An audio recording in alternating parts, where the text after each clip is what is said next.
États-Unis. Ce budget sera bientôt réduit. C'est pour nous le fait du jour.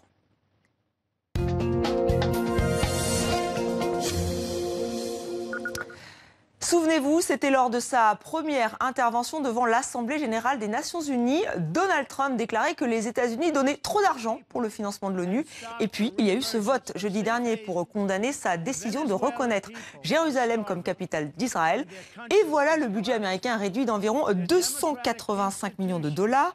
Slimane Zeguidour, bonsoir. Bonsoir. Nous allons donc faire les comptes avec vous. Les États-Unis hébergent les Nations unies à New York et restent le plus grand contributeur. Qui sont les autres? Comment ça fonctionne?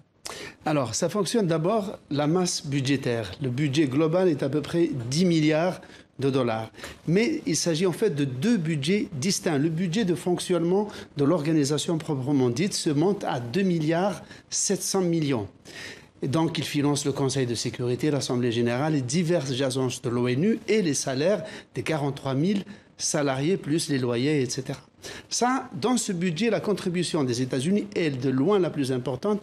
Elle s'élève à 22% du budget, c'est-à-dire 610 millions de dollars. Et c'est sur cette somme que les États-Unis se proposent comme vous le disiez, de réduire cette somme, leur contribution de 285 millions de dollars, c'est-à-dire presque la moitié.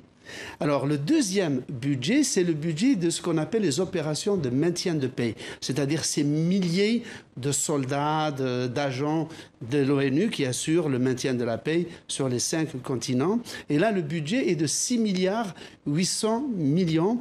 Et là-dessus aussi, les Américains y contribuent à hauteur de 28%, donc presque le tiers. Apparemment, la réduction de leur contribution concerne la première partie. Donc le fonctionnement de l'organisation en interne, ils demandent par exemple qu'on gèle les salaires, qu'on gère le recrutement de fonctionnaires, que la communication soit réduite, que les infrastructures ne soient pas renouvelées. Grosso modo, donc c'est cette première partie qui est concernée. Mais alors justement, est-ce que là, on peut y voir une mesure de rétorsion? Parce qu'il y a eu ce vote sanction, donc pour vous, c'est d'abord une mesure de rétorsion?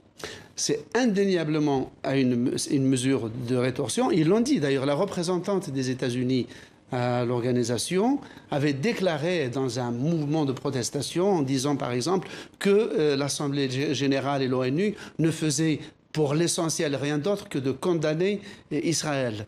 Et ils avaient donc par exemple parmi les détails qu'ils ont donné, les petits détails sur les services, les missions de l'ONU qui pourraient être concernées, il y a les opérations politiques spéciales en Afghanistan, en Libye et en Palestine. Merci Slimane pour ce décryptage. La femme est une dandy comme les autres, Alistair l'affirme et le prouve.